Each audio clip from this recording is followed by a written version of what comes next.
Welcome back to another episode of From the Trenches. This is where myself and my esteemed colleague, James Boyle, get together to bring you behind the scenes at Plan First Wealth as we build this business and we work with our clients. And we want to share what that's like with you. So James and I are here in New York today. Once a quarter, we get together in person. Live from New York, where it's pretty darn hot. I had a 10-block walk from Penn Station, and I was sweating immediately. Yeah, and soupy out there. It's a bit of a respite because it rained. It's been brutal the last few days. Anyway, people aren't here for us to talk about the weather in New York, but I am British, so we have to talk about the weather. But let's get into this. Hi, James. How are you doing? Good. How are you? Cooling down now. Yep. Good. I just came back from a week away, which was both wonderful and terrible. 2 young kids. I was going to say, this is with the kids, right? Yeah, they're amazing. They're epic. But the travel day back, 6 and 3 years old, and the 3-year-old he's found the word no, and he's embraced it. Dangerous. Oh, he has embraced it. And the travel day back was just one of the longest days of my entire life. And then it kind of, we were discombobulated for the whole weekend. Yeah. So 48-hour recovery. What kind of flight is that from? Not even long. It was 4 hours. Yeah. We had a great holiday. Mostly had a great holiday. And then he just broke us on the flight back. And he excels at breaking us. What's the strategy? Is it like iPad time? Oh, or yes. Whatever you could do, right? Just for the flight. We travel with we've had a number of challenging flights with the kid. So we travel with a FDA approved car seat now for him. Nice. We're strategic with the seats we pick, and we now do have iPad. We have embraced the iPad for these times. You have to. No judgment, people. You just have to. Yeah. You just have to. But we still had high drama on the way back, and he is loud. How about his ears? Like, I know with younger kids, sometimes the ears. Well, he's also prone to ear infections, and so we actually travelled with amoxicillin ready to go because of what happened last time we went, which turned out to be a winner. He's okay now. We know how to manage it. We travel with sweets for them to suck, and that helps. My wife's got a whole go bag. Yeah. I remember gum too. They used to say that helps you with the. I don't know. They might be too young for gum. But. No, but I'm recovered now. Good. I'm dreading the next one. I'm recovered from my holiday. That's always good. Yeah. You got it all to come, but raising small children is. It's an experience. I'll be thinking about these stories, I'm sure, at some point in the future. And I'll be coming out. I'll be on the other side of it. Yeah, that's true. Which is good because I'll have some sympathy for you. I'll also have some children for you, I'm sure. Yeah, they're still having trouble on planes at like 18. It might be. That's a bad sign. Right, so let's get into this. What do we start? We start with a recap of markets and investment situations since we last got together. For the listeners, we're recording this on the morning of July 2nd, and June was a pretty good month. Continued recovery from the lows of April. We actually that was my last break. What happened in April ruined my last break. I remember this, because we were right in the thick of it, and. We've talked about this before about the emotional weight this job has. Not complaining. It's just a part and parcel of it. And I took that emotional weight with me on this vacation, and it was just a cloud over the whole trip. Yeah. And to what end? Yeah. It's what's so frustrating. Is it? We practice. Keep the faith, you ride this out, and because we fundamentally believe in it, as we'll talk about later on. But because of the job we do, we kind of take on the weight for other people, hoping they will grasp that. And it just pointlessly wasted a week in Mexico. But not this time. This time this time was great. It's and I won't belabor the point here, but we're almost, we're feeling those emotions by proxy, right? Yes. Because we understand our investment philosophy. We understand why we've constructed the portfolios the way we have. But we also understand that someone who is not in this day-to-day is going to have an inevitable and valid emotional reaction, right? Not to say that you want to take action and things like that, but it is tough to sort of segment mentally those two things. The logical response of, I know this is going to be fine, it's going to bounce back, as it has, which we'll talk about, touching all-time highs in the S&P and the Qs, but also that, non-logical, the irrational part of our brain that we all have, you and me and our clients, and making sure that, to the extent we can, segmenting those things. And unfortunately, sometimes that means a holiday goes awry. we're stewards for our clients' future. We're not responsible for it, but we're partially responsible for it. That's why they hire us, and this is it's a responsibility we take very, very seriously. And I live in fear that on my watch someone will make a catastrophic mistake. We one of our main reasons for existing is to prevent people, is to stop people making catastrophic mistakes, which we're all prone to as humans. And it's not happened. It's never happened. But it's a constant fear. Yeah. And when things kick off like that, and it really kicked off. Yeah. God, it was a crazy month. It was rough. And we've had a few crazy months in the last few years. It weighed very, very heavily. Most volatility since COVID, obviously. So down. I don't know where the bottom was. It was right around 20%. I don't know if we actually touched that. Recovery was more than 20%. Obviously, again, all-time highs on the S&P and the Qs. S&P's up 5.5% year to date. It seems bizarre. I know. When you think about where we were on January 1st, the insanity we went through. And it happens like that. Yes. So and do you remember at the time we posted about this, other people posted about this, a spate of articles came out in the Journal and the Times about investors who had decided this time it's different and had sold out. And they won't have got back in. They'll be waiting for the next shoe to drop. Right. And this is the problem. This is how you end up doing lasting damage, destroying futures. Yep. Some of these people were retired. Retired. No plan B. What do you do No then? plan B. Yeah. And in a kind of a strange way, you can't blame them once that first mistake is made. That you can, blame them. We know that in retrospect that's a bad move. But once that mistake is made, you almost can't blame them for hesitating and not getting back in. I mean, it's again, we think about this from a logical perspective and then the illogical or the irrational. I don't know if I had made that error when I would have gotten back in, and we know now that was clearly the wrong move. Now, not to say it couldn't continue to be volatile going forward, and who knows what the next 3-6 months, or who knows what the next 3 weeks are going to bring. But suffice it to say that all of that emotional drama, the chaos, the volatility of April has been wiped away as if it never existed. Now, you could have opinions on what the outlook looks like right now, and is that valid or not?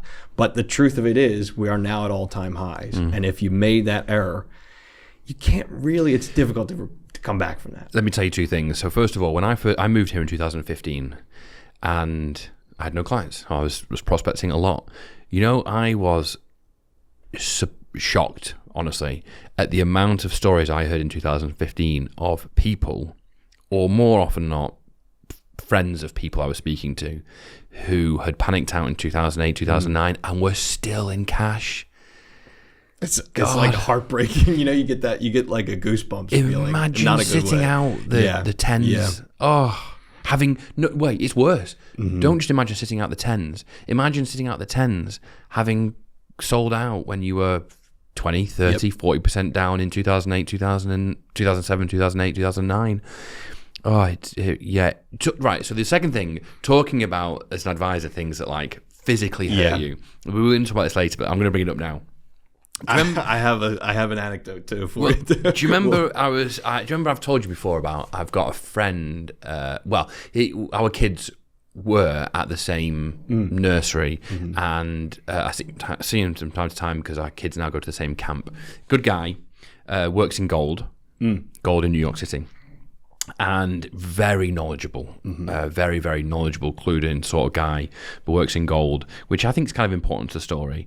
And him and I kind of default every time we see each other. We immediately start talking about markets and clients and what outlooks. I don't have an outlook. I take a 60-year outlook, a 50-year outlook. I'm equities. He's much more like this is going to happen and that's going to happen, and then we've got this coming. Anyway, to cut a long story short, I've known him. Roman is 6, so I must have known him for 5 years plus now. The entire time I've known him, he has been basically being maybe 4 or 4 years. He has been predicting a coming super crash. Super crash. Super crash. Yeah. Like worse than global financial Depression. crisis. Yeah. Like his words, a real doozy. And he's been saying this constantly. And at the same, he's been preparing for this by he was an early adopter of private credit. But this is when he was doing the deals himself. So he was doing a huge amount of work to avoid the stock market, to invest in things like private credit and real estate deals and that kind of thing.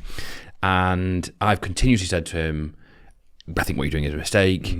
We should invest for the long term. You don't need to be doing all this. And he's constantly been predicting this crash, right? And this crash, as we know, hasn't come. Yes, was a bip in 2022, but that's not the doozy he was. So for as far as I can tell, he has been expending huge amount of effort to essentially keep pace with equities, which would have cost him nothing and no time. And then I saw him on the weekend. I hadn't seen him in a while, and we immediately slipped back into the old routine. Right into it. And he's like, I think the S&P is going to get 6,000 or 7,000, then we're going to have this huge crash. I actually think what everyone should be investing in right now is long-dated bonds. So I've been getting 25% of my portfolio into that. I've been getting my mum's as well. I said, how old are you? He said, 42. I said, honestly, it hurts me that we're here having this conversation, and at 42 years old, you are 25% in long-term bonds and, God knows what else. You should just be in a diversified portfolio of equities and ride it out. It'll cost you very little money. It'll cost you no effort, and I reckon it'll. I said, there's no way for us to track this. Right. But I bet that because you've got a 60-year horizon, I bet that if you just bought a diversified portfolio of equities, that would do better than all this effort you're expending and having money in bond and trying to time it and the stress, right? The stress of keeping up with this. And he was telling me about a new. He's now diversified and he's now early into a particular niche within private credit itself because he's got. And I just said, it pains me to hear this, and I think ultimately you will destroy more of your wealth than you will build, and you will work damn hard to do it. But so that's a long story. Maybe a future guest. But my point here is we've had 5 years of him predicting, and he confirmed this is going to be the doozy that's coming is going to be bigger than the global financial crisis. And I said to him, look, so what you're saying is within the space of like 30 years, we've had the dot-com bubble, which was 3 years of 3 down years. We've had the global financial crisis, which was the biggest thing since the Depression. And now we're going to have something even bigger than that in the space of 30 years. I'm like, that's pretty dire prediction. Pretty dire. Pretty grim. And then you have to hope that, the specificity of these kind of predictions or assumptions always surprises me too, because they I don't know. 70,000. The sort of real targets there. And then you have to hope that whatever these, sort of more exotic avenues that you're investing in, you have to hope that they outperform or somehow, insulated from a world-shattering depression. I don't know. I don't see it, certainly. But no, I don't. And he's got a good answer for everything. But in the end, I guess. I just think he's going to hurt himself, harm himself, and he's going to spend a lot of time and effort to do that. Gold has its own sort of philosophy, I would say. People who invest in gold, investors that we don't necessarily align with all the time. I'm sure there's valid points, and like you said, he's got answers for everything, and I'm sure in some ways maybe his portfolio served him well. But it is always interesting to see the other side of the table, so to speak, someone who takes such a drastically different approach to investing. But in 2 years' time, I'll see him again at camp. We'll have the same conversation, and he'll be predicting a big doozy in 2 or 3 years' time, and it'll just keep going and keep going and keep going. It brings up another point that sometimes we feel these questions, especially when there's volatility or there's some shakiness in the market about, I'm seeing headlines that the next big one's coming, the depression's coming, the financial crisis, all this is going to come crashing down. And maybe it does, right? Who knows, right? No one can really predict. Number one, do you want to base a 30, 40 year investment portfolio on that? We would say no. Number two, you have to remember that, and I don't want to get to, talking about the media, but those headlines grab attention. There's a reason why they say economists have predicted, 11 of the last 3 recessions, right? Because there are going to be people who are banging that drum and have been banging that drum since 2008, 2009, have been wrong effectively since then, but it still garners eyeballs, it gets attention. So be careful, I would say, to any investors out there who are prone to think in that more, I'm going to say pessimistic, but are worried about this idea of the other shoe is going to drop any day now. The other shoe is going to drop. We are optimists at heart too, so that plays into it. Optimists at heart, but wonderful quote I heard recently. Optimism isn't isn't naivety. It's realism. It's strategic. Yep. It's not just plucked out of thin air, Pollyanna-ish, right? It's looking at the last 100 years and much more recent history and extrapolating from that. We have reasons to be positive. Yep. Wait, I can hear Toby in my ear. He's saying, James, stop banging the damn table. I start to talk with my hands. I don't know why. I get animated. Yeah, no. Look, we care about this stuff. We do. So, yeah. Okay. Shall we... do we have anything else? I mean, just as we're talking yesterday, this new tax bill has gone through. Yep. Reignited a new war between our president and the world's richest man, which is interesting to say the least. This tax bill, it's a scary amount of debt that's going to be adding to the already scary amount of debt that we have. And if we're thinking of this in market terms, I would say it ties the Fed's hands a bit more, right? Understanding that this could have inflationary impacts. It remains to be seen, right? Job numbers came out this morning from ADP. Private payrolls was weaker than expected, much weaker, which, I know a lot of eyes are on the labor market right now. We'll see what happens. It's been fairly consistent, fairly steady. I don't know if we've seen the full impact of tariffs on the inflation numbers. I know Powell was just out recently, so they would have cut by now without that inflationary pressure. So, it remains to be seen. I think, we won't see anything until September. It's such a difficult balancing act. I think the UK and Europe demonstrate that high tax isn't the answer. High tax, high spending. But at the same time, the debt can't just expand ad infinitum. At some point, that bill is going to come due, but I do think less tax spurs innovation. But the problem, the US is lower tax. I don't think the US is low tax, especially not in a lot of the states where we are and where our clients are. But lower tax and higher spending, which is kind of where the US has been for the last few years with the ballooning debt. I don't know where we end up with that. Certainly a more divided nation, right? I think that's one thing we can count on. Okay. Moving on. Next thing is we want to talk a little bit about anything we see going on in our business, client-wise, that we think's worth sharing, prospect-wise. We encounter a lot of people on a day-to-day, week-to-week basis. We hear a lot of stories. We hear a lot of good stuff. We also hear a lot of mistakes. And we heard another one recently that we think is worth sharing because we think it's quite common. So take it away. Yep. So part of this too, you just alluded to it. These are common mistakes. These are things we're having these conversations day in and day out, and we hear these things so much. So part of the remit of this show, I think, if I'm not mistaken, is to get this knowledge out there to make it clear that not only do these things exist, but if you are in them or you think you might be, you're in good company. So I say that because I had a really nice chat with a gentleman a few weeks back, and he had some concerns about tax questions. It was actually a blog we had published recently about PFICs. So anyone listening, these are essentially non-U.S. investments outside of the states, and the tax landmine that can create in someone's financial plan. So this gentleman, the important thing here and sort of the interesting thing is he had done, to his mind, all he could do, right? And to be frank, he had been very thorough in his preparation on both the U.S. side and the UK side. He was working with a local tax advisor in the States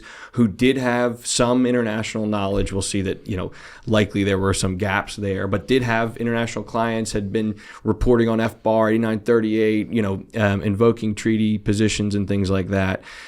He also had a separate team, and this is the kind of key point here, a team in the UK, very renowned, big name team. I would hazard a guess that anyone listening to this podcast would be familiar with them.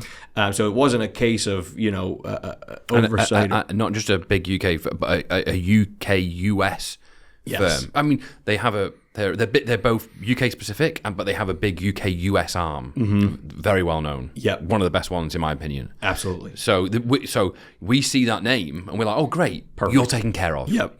Nothing for us to worry about. This is not some fly by night, someone in a shed somewhere. This is they do this. They do transatlantic cross-border tax preparation. Now the concern or potentially the flaw here is that this person, whether intentionally or just, general oversight, had kept those two teams fully siloed. So in other words, he had his U.S. CPA laser focused on the U.S. side with some, international experience. He had the U.K. team solely focused on the U.K., and never the twain shall meet. Now, I really was worried about my pronunciation there. I think you got it right. I think so. Wait, so he had them completely siloed. Yeah. But not only that is he kept information from them as well, right? Yes, and that is So what I mean by that, he told the US person everything he thought was relevant from the US. He told the UK everything he thought was relevant from a UK perspective. But critically, he didn't share the full picture exactly right to the UK. No one had full oversight. No one had the comprehensive sort of, I can see everything from a 30,000 foot view. Now it turns out that he has some old policies from the UK that potentially, and again, we would defer to a tax advisor in this position. And in fact, the recommendation was to talk with their cross-border team that can handle the US UK. But very likely, unfortunately, there will be PFIC issues, and then it's a question of how do we go about resolving this. Now, again, this is someone that has been very thorough, has researched this on his own, has been reaching out for help, follows our blog, all those things. Thought he had done everything, thought he had ticked all those check boxes, and unfortunately, it has turned out that there might be an issue here with PFICs. There's one of the defenses against tax penalties, which in America are obnoxiously high, is this defense of reasonable cause. That you had reasonable cause to make this mistake. And that's actually quite a high bar. It's not a case of, oh, sorry, Gov, I didn't know. It's quite a high legal standard. And one of the, if you don't work with a professional, it's harder to justify reasonable cause. If you work with a tax professional, it's much easier to establish reasonable cause. But there's a 3-part test.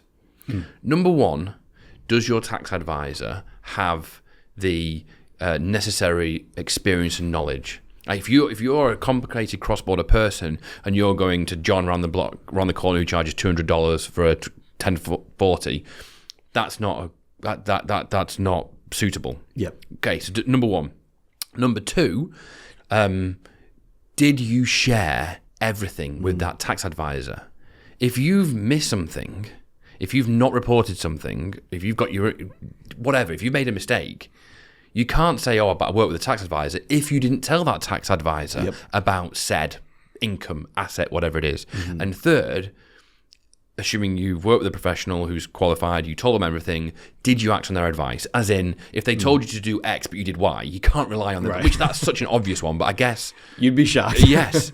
And the case in point here is you had the right people, but you didn't tell them everything. Yep. Therefore... I'm sorry, it's kind of on you. I mean, I don't mean to be like. I think that's how the IRS would look at this. You didn't share everything with them, and it's such an easy, oftentimes an easy thing to miss because these are, in some cases we're talking with people who these are policies or accounts or bonds that they took out.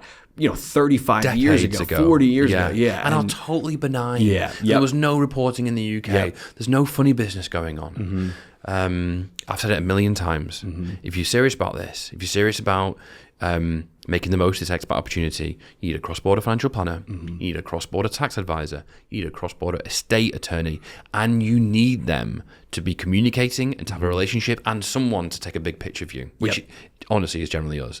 I find the other two are fantastic, but they're quite myopic in focus and detail focus on specific stuff, and sometimes completely miss the wood for the trees. Yep. Whereas we see the bigger picture, and I think we play that role very, very well. But you need that. You need them all communicating. You know, have a relationship, not be in silos. Yep. That's how you do this. It's critical. It's such a, it feels like when you're looking at this sort of philosophically or from a bird's eye view, that could be such an easy piece, a small piece to miss. But sometimes in a case like this, it is critical. Yeah. Because essentially it's almost like you've gotten all the way to the finish line and then you stumble and you didn't quite make it. So a good team will save you multiples of any fee in any penalties that could be avoided.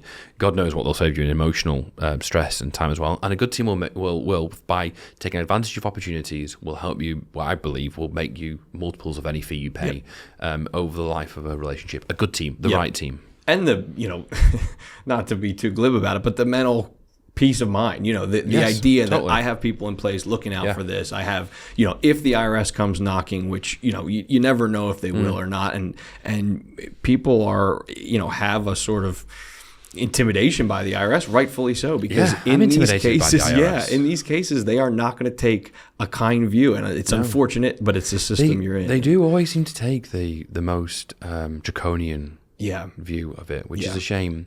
But then I guess what they're up against, what they see on a day-to-day basis, I can imagine it makes you very cynical. There's a famous case recently where, and I might butcher this, so it might have to get edited out, but there's a case where there's evidence of a tax lawyer advising the client that this wouldn't work, that this was like a bad position to take. The client took it anyway, lost, and then tried to fight in court that they had advice from a tax advisor, therefore they shouldn't get penalties. And the court was like, yeah, you had advice, and the advisor said don't. Yeah, so I guess I can imagine being at the IRS and seeing this stuff. You get very cynical about the Irish taxpayer. Yeah, and honestly, from everything I've learned, I'll often they'll see a headline about a case, F-bar penalties also, and I'll be like, that is awful. They're going after these regular people who won't do anything. I'll dig into the case. Yeah. And I'll find taxpayer is not helping themselves. The taxpayer is being very difficult and unreasonable. And I guess if that's what the IRS sees, they end up being cynical and so important to that, because I will say that is less common for us in our encounters. We encounter people who are just trying to do the right thing. But to your point, the IRS, I'm sure, after 20 years of doing something like this in a career, that all gets lumped together, right? And at the end of the day, it doesn't matter. Here's the rules. It's in black and white. Here's the IRC code. Good luck. And that's how you have to approach these things. Let me say, there's an opportunity to tell my favourite PFIC story. I'll try and do an abridged version. The worst PFIC story I've ever had was, this is, I think, back in the days of the COVID crisis. Took a call from someone, and they opened with, "I'm an accountant." And I was like, "Oh, there's trouble here." The moment someone leaves, "I'm an accountant, I do my own taxes," I know where there's something lurking. And lo and behold, this guy had moved here in the 80s with hundreds of thousands of pounds in a portfolio of PFICs, mutual funds, and had held them for 30 plus years, and had been filing F-bars and 8938s and all that, thinking they were just regular old mutual funds, which they are, but didn't realize they were counted as PFICs. In a conversation with me, it turns out this was now worth over $1 million. And he was, when he found out that the US would look to tax him as PFICs, and there's no regime that can save you from this. There's no streamlined or anything. He's got to go back to the beginning of these PFICs. He was in a state with income tax with tax, so he's going to have highest federal 37, 39.6, whatever it was at the time each year, state capital gains, and then interest in some cases going right back to the 80s. That was the whole of his gains gone. Brutal. And it took, within 15 minutes of a conversation with us, and that is this. Yeah, if you're an expat here and you've got means and you don't have advisors, you're just asking for trouble. Yeah, you really are. Not to make a haphazard attempt at a segue here, because I'm sure we'll get to it, but there is also a business case for the IRS, right? In these kind of situations where some of these are so, the IRS would view them as egregious, right? I don't use that word lightly, but where the penalties the interest, the fees are going to be so lucrative from a tax collection standpoint that there is reason for the IRS to be particularly aggressive in pursuing these types of things. Holly, in the last episode, mentioned something like a pension rollover, where if it wasn't properly reported or if it wasn't done correctly, you're looking at penalties potentially, in the hundreds of thousands of dollars. And there is a reason why the IRS would be more interested in pursuing something like that, especially from a foreign account, than your kind of bog standard 1040 tax reporter. In my conversation with Dan Price, an ex-IRS attorney, I asked him, because he's now on the other side, he's now helping taxpayers. And I asked him, looking back on your 19 years of the IRS, is there anything that now you work in with people rather than kind of against them? Is there anything you wish that you had known and that the IRS had known? I'm paraphrasing his answer here from my memory, but he basically was like, the IRS and myself, you kind of take the position, it's the law. You've not filed this return. You should know the law. It's easy to follow the law. You're not following the law. Therefore, you're in violation of the law. Therefore, we're going to penalise you. He said, on the other side of this, I realise just how challenging it is for regular people, even regular tax advisors, to keep up with the myriad laws and requirements relating to offshore. So I thought that was very interesting. It reminds me of one of my kids' friends. His dad was an ex-prosecutor. A state prosecutor in New York, so Southern District of New York, so the financial stuff, right? Big department. And now he's on the other side. Now he's a lawyer in-house at JP Morgan. And I said to him, now you're on that side of it, is there anything that you realise that, I wish I'd realised that as a prosecutor? And he said, the volume of emails we get, it makes me realise that stuff can get missed. Whereas when I was a prosecutor, if someone said, I don't remember that email, we never honestly believed them. We're like, how can you not remember? Right, how can you don't get that many emails? And you think, how have people lost careers, lost livelihoods because you didn't believe that they had missed an email? And now you're on the other side of it and you realise that in a big corporate like that, you get hundreds of emails a day. You're like, oh yeah, emails do get lost. Yeah, it's so hard to balance those two things, but the point stands that you have to take these things seriously. Yes. And I know we bang on about it, and we'll continue to do that, right? We'll in these episodes and in our content and when we speak with people, but these are easy things to overlook. It is an incredibly complex system, like you say, for regular people, right? For Americans born and bred, to try to juggle two different systems in a lot of cases without the right advice in place or people in place. It's just... it's just not realistic. It's impossible, right? It's not realistic, and the repercussions make it not worth it. Right. Yes, you can save a couple of grand a year, maybe, but the repercussions of you getting that wrong are extreme. And you're in America, the chances are that you're earning a substantial amount of money, more than you were in the UK. Most people we encounter can afford a couple of grand a year for a good cross-border tax advisor. It's worth it. Yep, absolutely. Okay, should we have a quick chat about my last episode with Holly and UK absolutely. pensions? We've touched on it, so it definitely is connected. Yeah, so we had Holly from Buzzercott, one of the best cross-border, the top firms. Not a cheap firm, but then I learned something I didn't know about their system. Their setup is every single client has 3 people on it. Wow. 3 cross-border experts. That's a big team. So I already knew they were expensive, but then when she explains that, every single client we send to them, or the many clients of theirs that aren't ours, they have 3 UK and US cross-border tax advisors attached to them. So there's always someone on hand to answer, and then you have a team of 80. So the level of knowledge and experience they have across that team is fantastic. They are one of, if not the top firm in this space, I think. We had her on to talk about UK pensions specifically. Most of our clients moved to the US mid-career. Yep. So they had UK assets. All of them had UK pensions. And we were talking about what you need to do reporting-wise, what your options are when they're just legacy pensions, what your options are if you move them into a SIP, reporting requirements, treaty interactions, claiming treaty exemptions, all that good stuff. It's one of those things where, we think of this as a spectrum. Some people who come to us and they've been doing everything and they're reporting everything and they're being very thorough.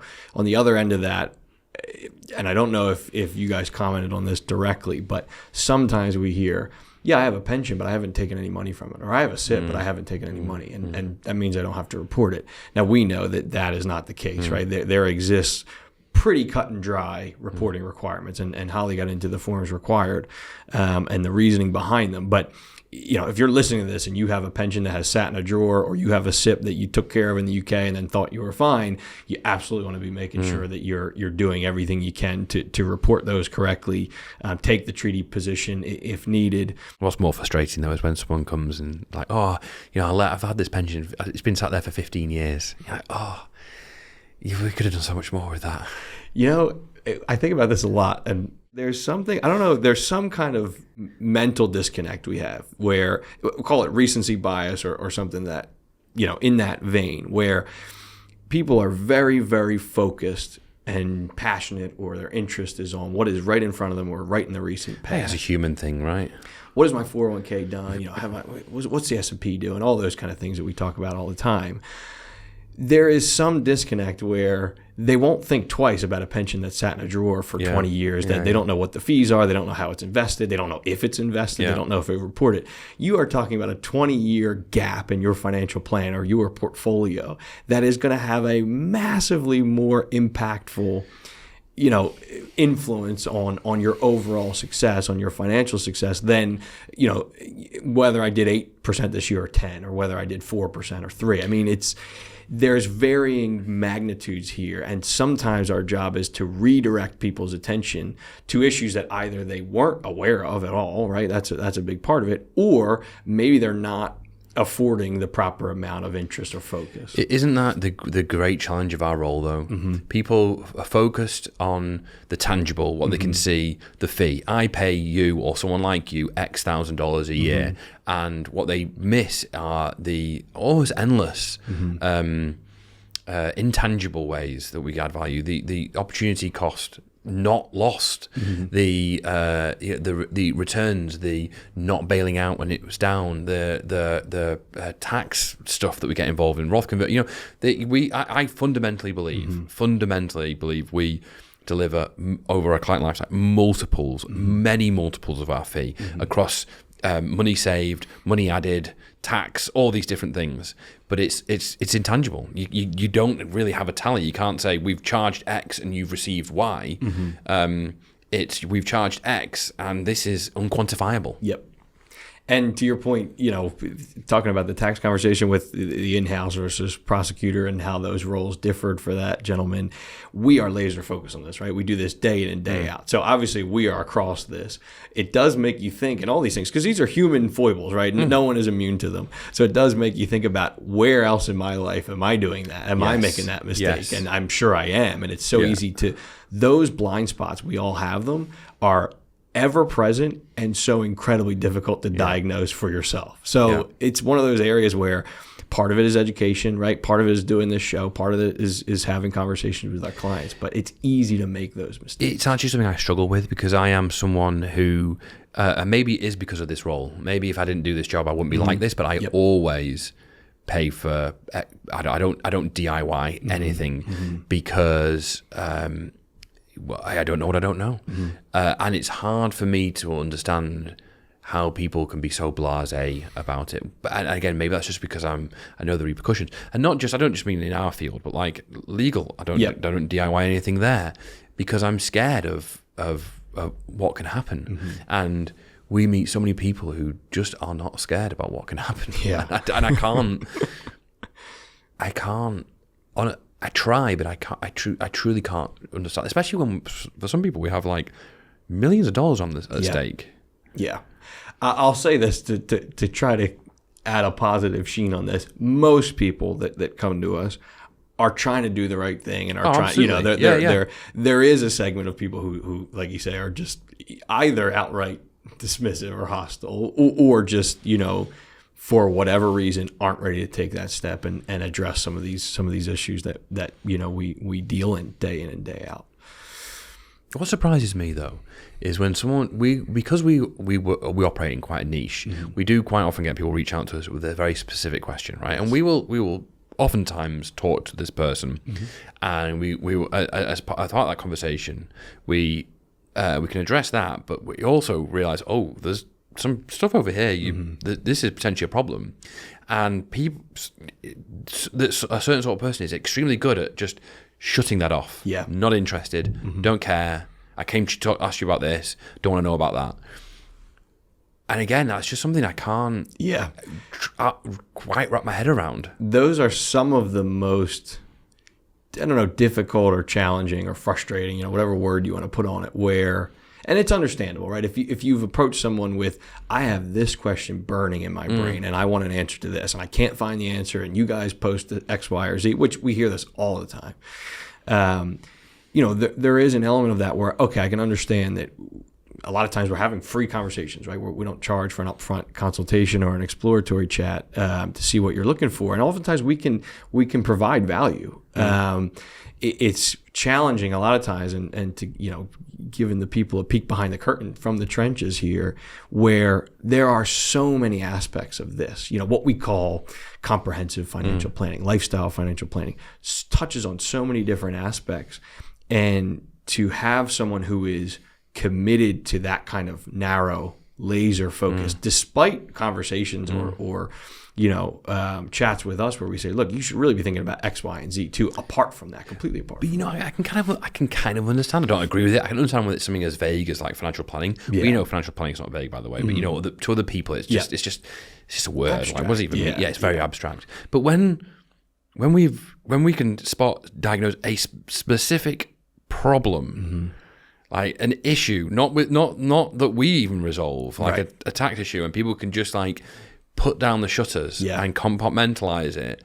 I can't, and then go into retirement like that. Yeah, I just can't ever truly grasp how someone can live like that. It is challenging.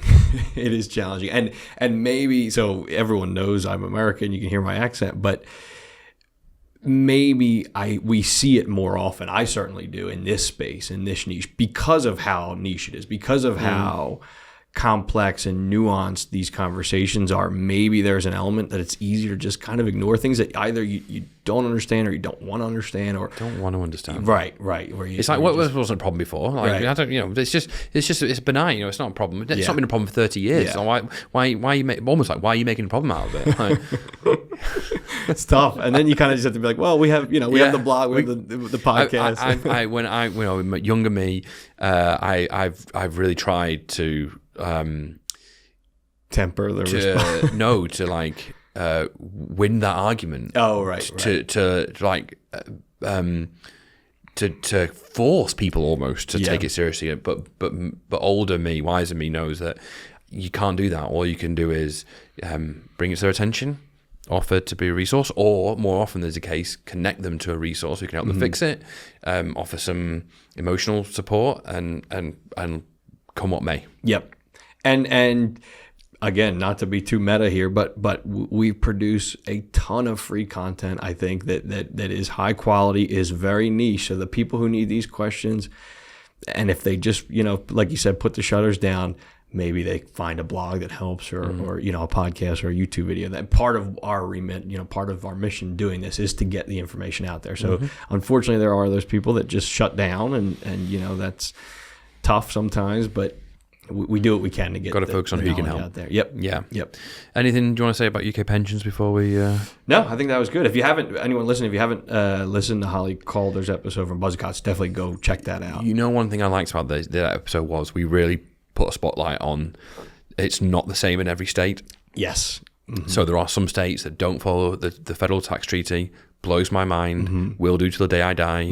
How can the federal government go to the trouble of establishing all these treaties, and then states are just able to opt out?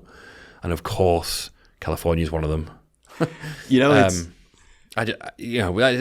just mind blowing that that's the case. I always not laugh. I think it's fascinating to watch your reaction, because it is so, obviously coming from the American side, it's something that we're just we take for granted that, oh yeah, it's one country, but there's also like these little fiefdoms and they all have their own little rules and things like that. It wasn't until I started traveling, I understand that, but there should be some things that you just can't override, and it should be one of them. I agree. It's just funny that, that's such an easy thing to overlook as an American. And it makes me think of, it wasn't until I started traveling, 20s, Europe and things like that, where you meet people from other countries and this question of statehood and the interaction between states and the federal government was always a topic of fascination. Of like, do you need a passport? Do you need an ID to cross borders? Things like that, where as an American, obviously you don't even think about that. But then seeing how other countries operate now with that different lens, you're like, oh yeah, this is really bizarre. And going back to our point about complexity, how could you ask someone to manage this on their own or to understand all the nuances? So not all states follow the federal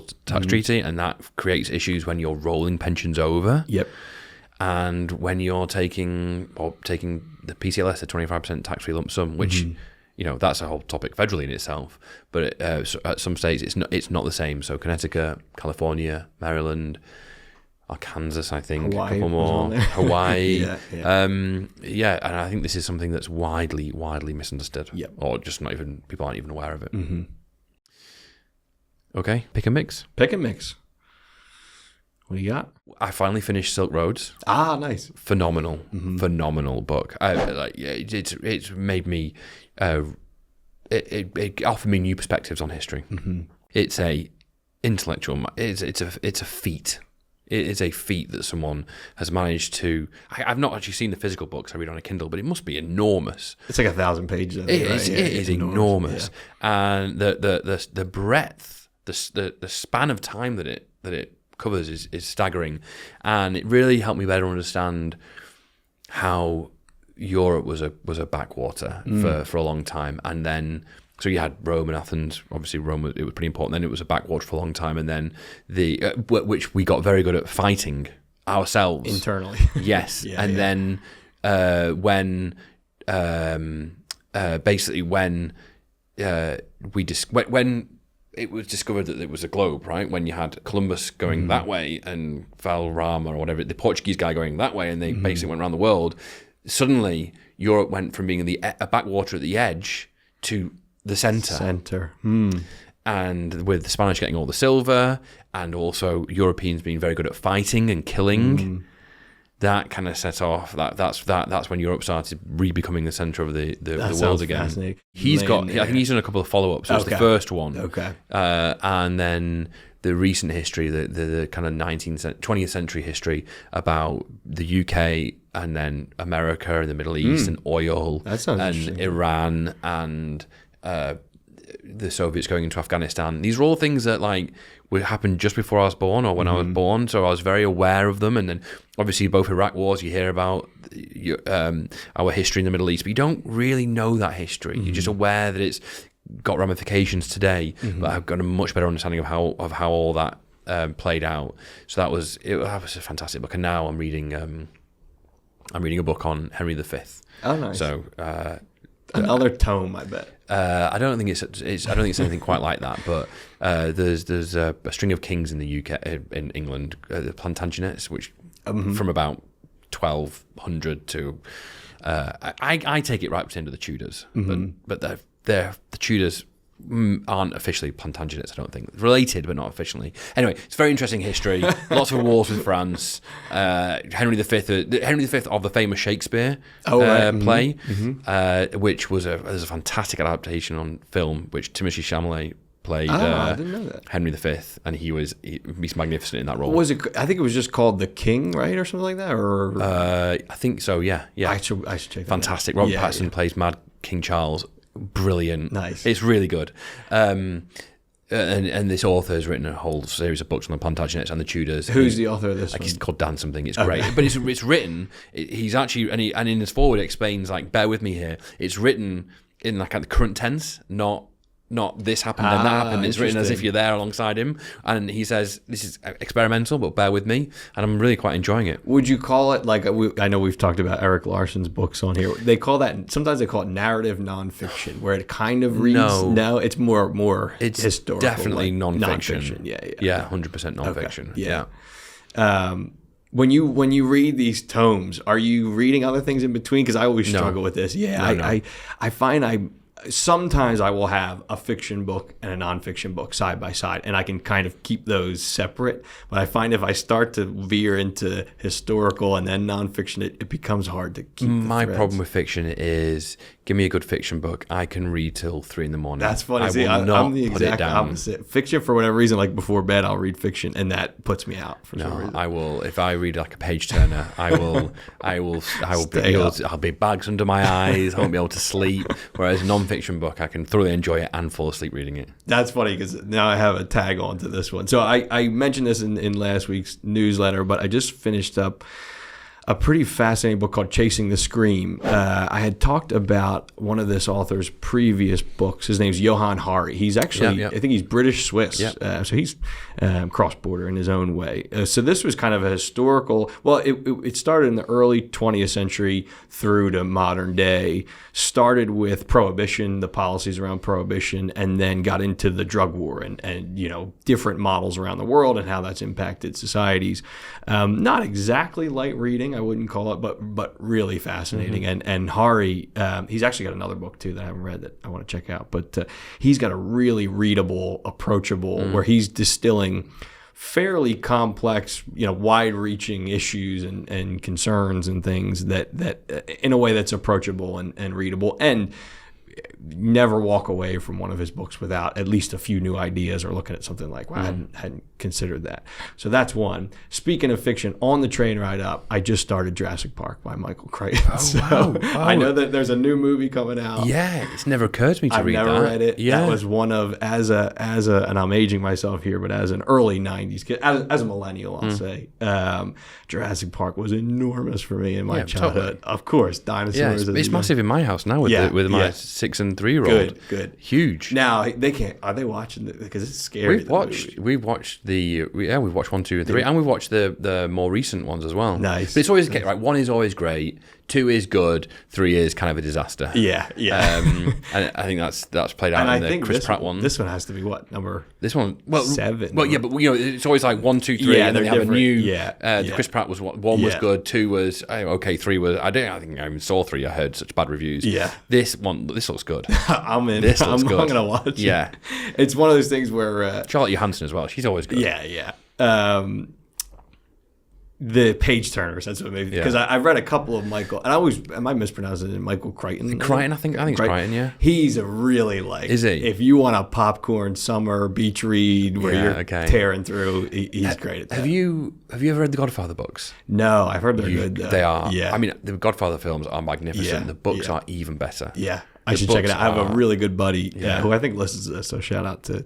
You'll know who I'm talking about, but he read them all and loved them. Yeah, they're books. I do enjoy reading. I can't believe it's never occurred to me to read the Michael Crichton ones. Yeah. You're right, yeah. And he wrote 2, which I didn't realize. He wrote the original was Jurassic Park, and then I think the sequel was Lost World. Oh yeah. Now I don't know if the movie adapted. The first one seems so far. What I read on the train.